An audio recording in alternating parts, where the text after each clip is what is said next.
Man is the measure of all things, said Protagoras. But let's be honest, what exactly are we measuring? Success? Virtue? Worth? And who decided that being nice was the gold standard for how we should live? Here's the truth you've probably never considered. Being nice doesn't matter. It never did. Niceness is a surface-level performance, a social habit born from fear of rejection and conflict. But being good? That's something entirely different. Goodness has depth, courage, and purpose. It shakes the ground beneath you and transforms everything around you.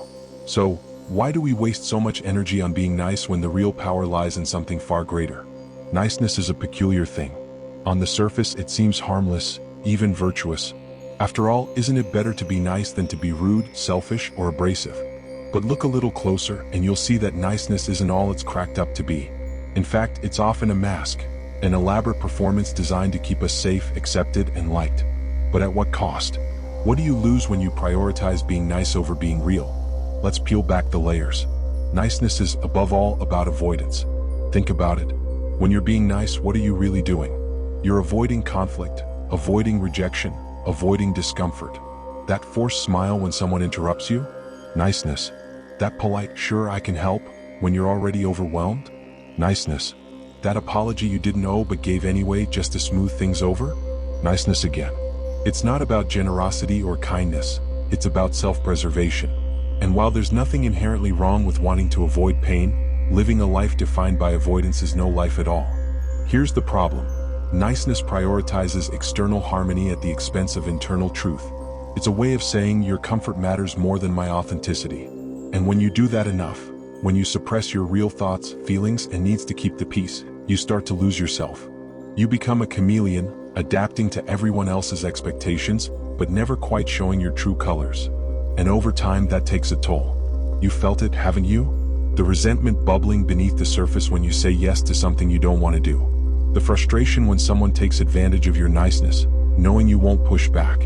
The exhaustion of constantly bending over backward to please people who wouldn't do the same for you. Niceness might keep things smooth in the short term, but in the long run, it leads to burnout, bitterness, and a profound sense of disconnection from yourself and from others. Why? Because niceness isn't real. It's a performance, a veneer, a set of behaviors designed to elicit approval. And while it might win you temporary validation, it doesn't foster genuine connection. People might like you when you're nice, but they won't trust you. They won't respect you. Why? Because niceness is inconsistent.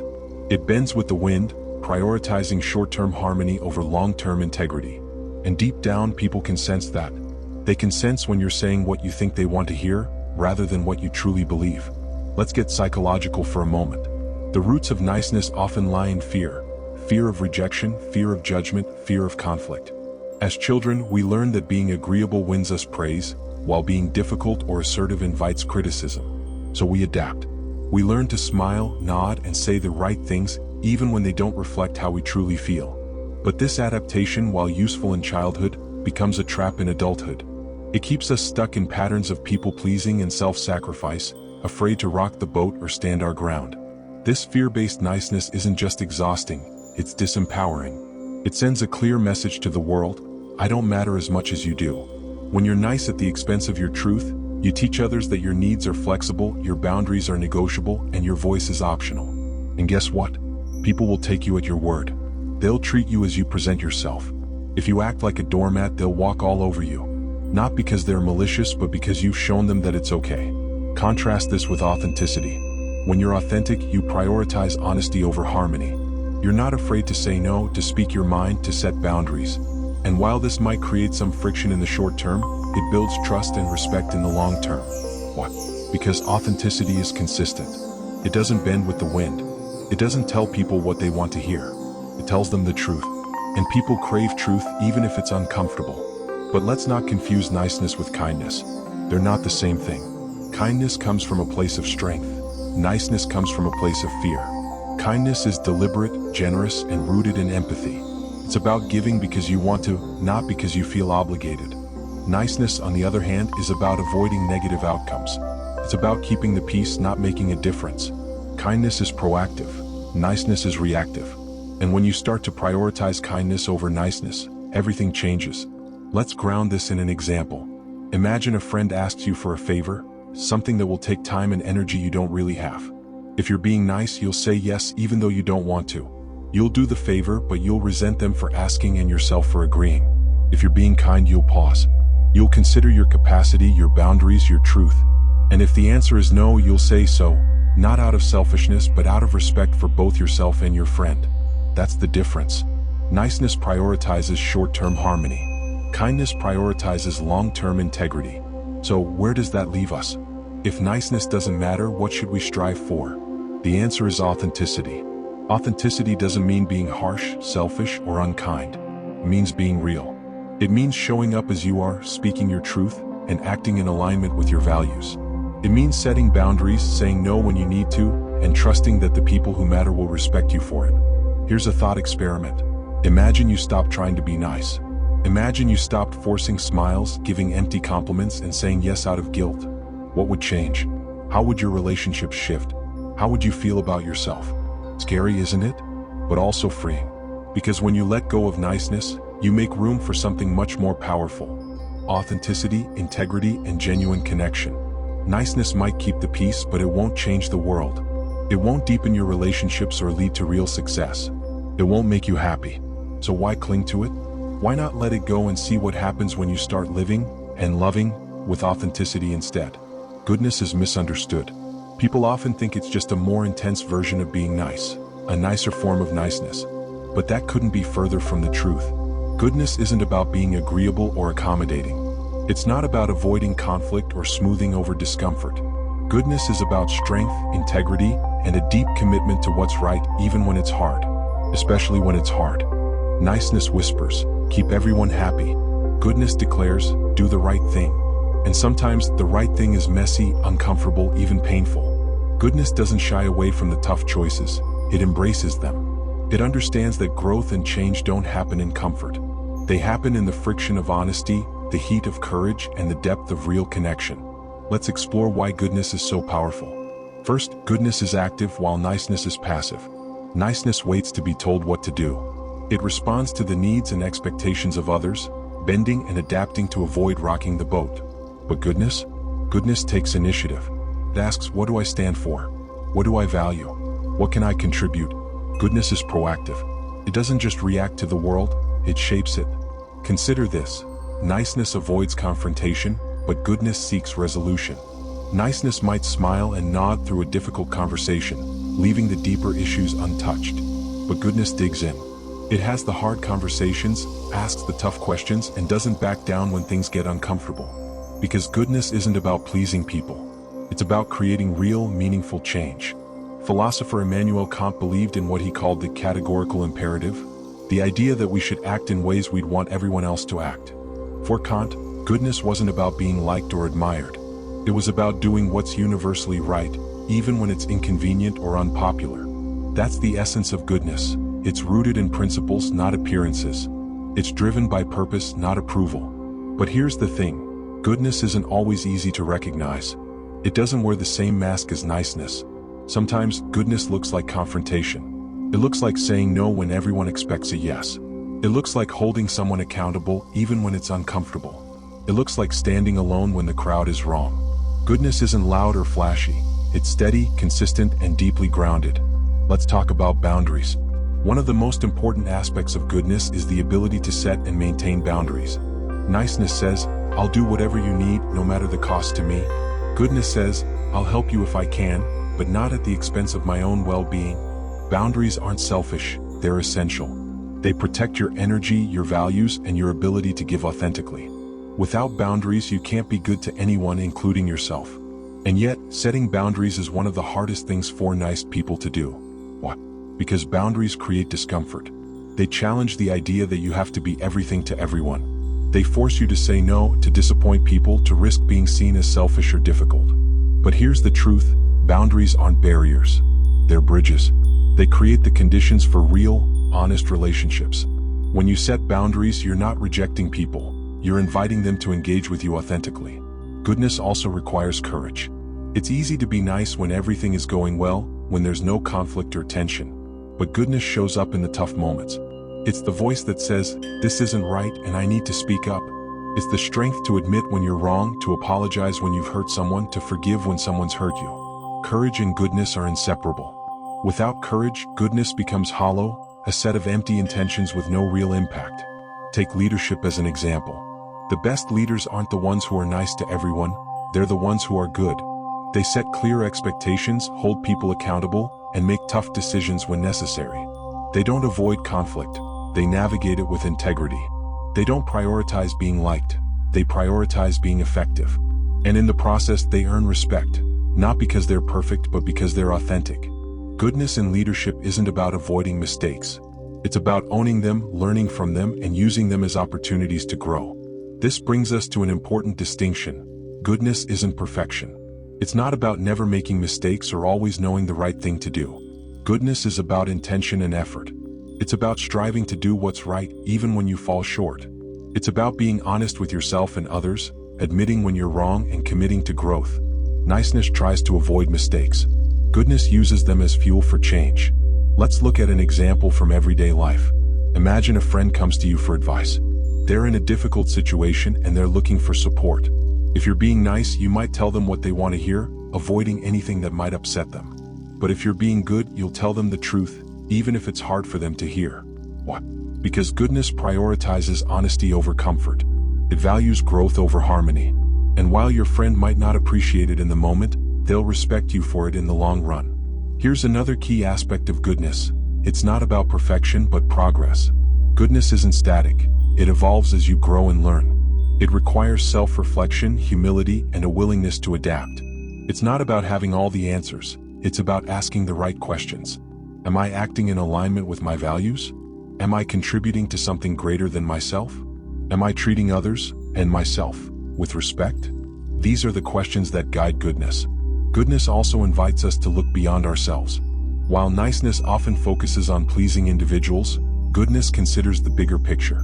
It asks, what impact am I having? How are my actions contributing to the world around me? Goodness isn't about avoiding discomfort. It's about creating a world where discomfort leads to growth, where challenges lead to progress, where integrity leads to trust. But goodness isn't always rewarded. It's not always easy or glamorous. Sometimes, it means standing alone, making tough choices, or facing criticism. But that's what makes it powerful. Goodness isn't about short-term approval, it's about long-term impact. And while niceness might win you praise in the moment, only goodness can leave a lasting legacy. So where do you start? By getting clear on your values. What do you stand for? What do you believe in? What kind of person do you want to be? Once you have those answers, let them guide your actions. Let them shape your decisions, your relationships, and your impact. And when you're faced with the choice between being nice and being good, choose goodness. Every time. It's harder, yes, but it's also worth it. Goodness doesn't just change how people see you, it changes how you see yourself. It gives you a sense of purpose, a foundation of integrity, and the strength to face whatever life throws your way. So stop settling for niceness. It's time to embrace the strength of goodness. It's time to live with courage, authenticity, and purpose. And in doing so, you'll discover something incredible. The power to create real change, not just in your own life, but in the world around you. Why is it that so many of us cling to niceness, even when it costs us our authenticity, our boundaries, and sometimes our peace of mind? The answer lies deep in our psychology, in the way we're wired as social beings. Niceness is a learned behavior, a tool we've been taught to use since childhood to survive in a world that values approval and conformity. But here's the uncomfortable truth. The same niceness that might have helped you as a child is the very thing holding you back as an adult. It's not a strength, it's a trap. Let's unpack this. From a young age, many of us are conditioned to believe that being good means being agreeable. Don't raise your voice. Don't disagree. Don't upset anyone. Be nice and people will like you. Be nice and you'll fit in. And for a while this works. It gets you through school, helps you avoid conflict, and earns you praise. But over time, this conditioning sinks deeper, turning into a habit, a reflex, even an identity. You're no longer just being nice. You've become the nice person. And that's where the trouble begins. Psychologists call this phenomenon people-pleasing. It's the tendency to prioritize others' needs, feelings, and expectations over your own, often at your own expense. On the surface, it might seem harmless. What's wrong with wanting to make people happy? But dig a little deeper and you'll see that people-pleasing is a form of self-abandonment. It's a way of saying your comfort matters more than my truth. Your approval matters more than my boundaries. Your expectations matter more than my well-being. Here's the thing. People-pleasing doesn't actually please anyone, not in the long run. Sure, it might smooth things over in the moment. It might earn you a pat on the back, a smile, or a fleeting thank you, but it comes at a cost. The more you suppress your needs, the more resentment builds. The more you bend to others' expectations, the more you lose touch with your own desires. And the more you sacrifice your truth, the more disconnected you feel from yourself and from the people around you. Why? Because niceness isn't authentic. It's performative. It's a mask you wear to avoid discomfort, conflict, or rejection. And while people might appreciate your niceness on the surface, they can sense when it's not real. They might not be able to put their finger on it, but they'll feel the lack of depth, the lack of honesty. And over time, this erodes trust and connection. Let's take a closer look at the psychological roots of niceness. As social animals, humans are wired to seek acceptance and avoid rejection. In evolutionary terms, being part of the group was essential for survival.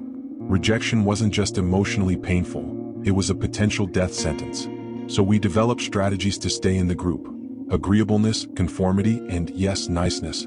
These strategies served us well in small, close-knit communities where relationships were personal and interdependent. But in today's world, where interactions are more complex and boundaries are often blurred, these same strategies can backfire. One of the biggest dangers of niceness is that it blurs your boundaries. When you're overly focused on being nice, you start saying yes to things you don't want to do, tolerating behavior you don't agree with, and bending over backward to accommodate others. You might think you're being generous, but what you're really doing is teaching people that your boundaries don't matter. And here's the harsh truth. People will treat you the way you allow them to. If you consistently prioritize their needs over your own, they'll come to expect it. And when you finally try to assert yourself, they might resist. Not because they're bad people, but because you've trained them to expect a version of you that always says yes. This is where toxic niceness comes in. Toxic niceness is when your desire to be nice overrides your ability to be real. It's when you suppress your feelings to avoid upsetting someone else. It's when you say I'm fine when you're not. It's when you offer help you don't have the capacity to give. On the surface, it might seem like you're being selfless. But in reality, you're neglecting your own needs, and that neglect has consequences. Over time, toxic niceness leads to burnout, resentment, and a profound sense of disconnection. Contrast this with goodness. Goodness isn't about pleasing people, it's about respecting them. And that respect starts with respecting yourself.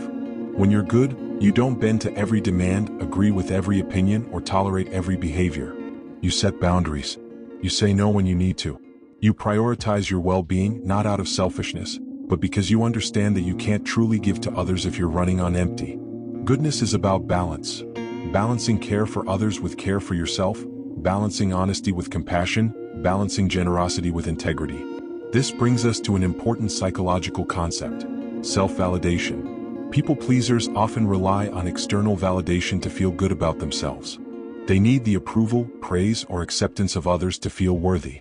But this external validation is a shaky foundation. It's unpredictable, fleeting, and ultimately out of your control.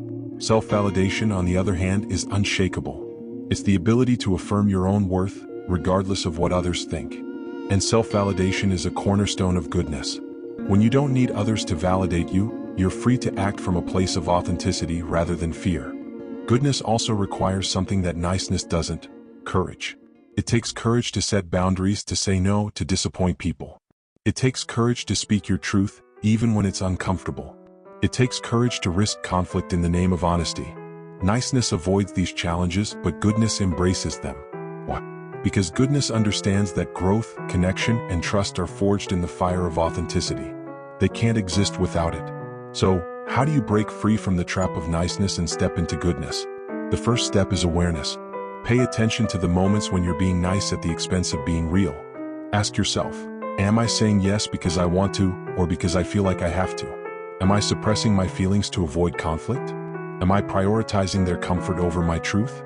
These questions can be uncomfortable, but they're essential. The second step is to practice self-validation. This means learning to affirm your own worth, independent of others' opinions. It means setting boundaries and sticking to them even when it's hard. It means recognizing that your value doesn't come from how much you give, how much you do, or how many people you please. Your value comes from who you are, and that's enough.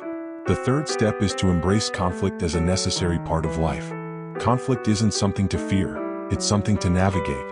When handled with honesty and respect, conflict can lead to growth, understanding, and stronger connections. Remember, avoiding conflict might keep things smooth in the short term, but it prevents you from building the kind of deep, meaningful relationships that are only possible when you're real. Breaking free from niceness isn't easy. It requires self-awareness, courage, and a willingness to face discomfort. But the reward is worth it. When you stop being nice and start being good, you reclaim your authenticity. You build trust, respect, and connection. And most importantly, you start living a life that's true to who you are, not who the world expects you to be. From niceness to goodness, a new way of living. If niceness doesn't matter and goodness is what truly counts, how do you make the shift? How do you break free from the habits of people-pleasing and superficial harmony to embrace a life rooted in authenticity and strength? This transformation isn't easy, but it's possible. It requires intention, courage, and a willingness to embrace discomfort for the sake of something deeper. Let's dive into how you can move from niceness to goodness, and why it will change everything. The first step is to get brutally honest with yourself. Ask yourself, am I being nice because I genuinely want to, or because I feel like I have to? This question cuts straight to the heart of the matter. Niceness, when driven by obligation, fear, or guilt, is a betrayal of your authenticity. It's a way of prioritizing someone else's comfort over your truth. And while that might seem selfless on the surface, it's actually a form of self-neglect. Being good, on the other hand, starts with self-respect. It means acknowledging your own needs, boundaries, and values, and refusing to sacrifice them for the sake of appearances. This doesn't mean abandoning kindness or compassion. In fact, the most profound acts of kindness come from a place of strength, not weakness. When you're truly good, your kindness isn't performative. It's intentional. It's rooted in empathy, not obligation. It's about giving because you want to, not because you're afraid of what will happen if you don't. The second step is to embrace boundaries, not just as a tool for self-protection, but as a foundation for authentic relationships. Boundaries aren't walls, they're bridges. They're how you teach others how to treat you, how you create space for mutual respect, and how you protect your energy so you can show up fully. Setting boundaries can be uncomfortable, especially if you're used to saying yes to everything. But discomfort is a small price to pay for the clarity and freedom that boundaries bring. Here's an example. Imagine a coworker asks you to take on a task that you don't have time for. If you're being nice, you might say yes, even though it means staying late, sacrificing your personal time, and resenting the coworker for asking. But if you're being good, you'll say no, not rudely but firmly. I'd love to help, but I don't have the capacity to take this on right now. That's goodness in action. It's not about rejecting the person, it's about respecting your own limits. The third step is to get comfortable with conflict. Niceness avoids conflict at all costs, but goodness understands that conflict is a necessary part of growth. When handled with honesty and respect, conflict can strengthen relationships, clarify misunderstandings, and pave the way for deeper connection. The key is to approach conflict not as a fight to win, but as an opportunity to communicate, understand, and grow. For example, let's say a friend does something that bothers you. If you're being nice, you'll probably stay silent, convincing yourself it's not a big deal, even as resentment builds. But if you're being good, you'll address the issue, calmly, respectfully, and directly. Hey, when you said X, it hurt my feelings. Can we talk about it? It's not easy, but it's worth it. Because while niceness keeps relationships shallow, goodness deepens them. The fourth step is to redefine success.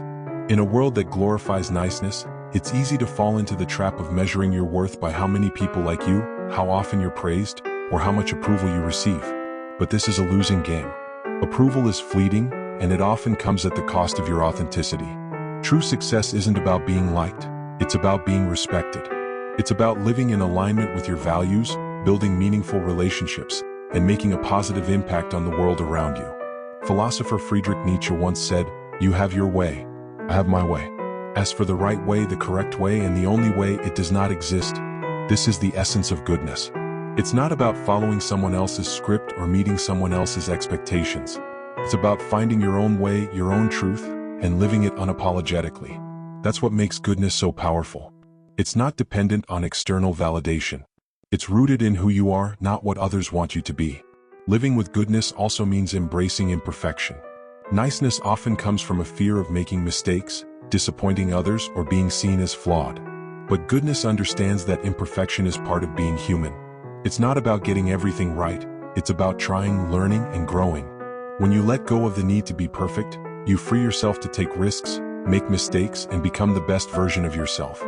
Here's another essential piece of the puzzle: self-validation. Goodness requires you to stop seeking approval from others and start seeking it from within. This doesn't mean ignoring feedback or dismissing others' perspectives. It means learning to trust yourself, to affirm your own worth, and to act in alignment with your values, even when it's hard. When you're self-validated, you're no longer at the mercy of other people's opinions.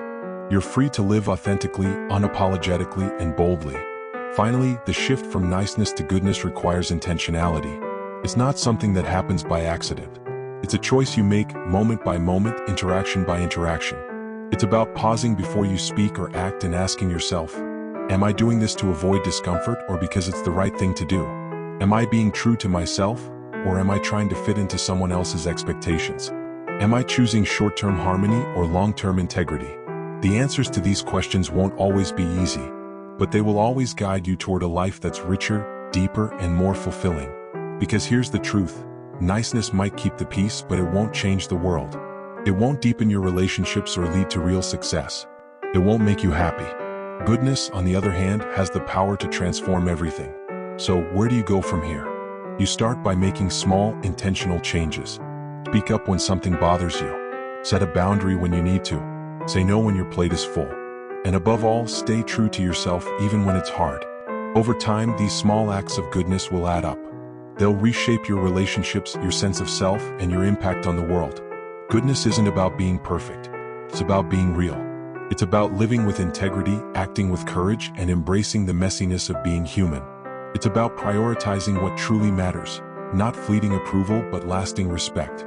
Not superficial harmony but deep connection. Not being liked but being authentic. So let me ask you, are you ready to let go of niceness and embrace goodness? Are you ready to live with strength, courage, and purpose? The world doesn't need more nice people. It needs good ones. And the choice to be good, to live authentically, unapologetically, and boldly, is yours to make. What will you choose?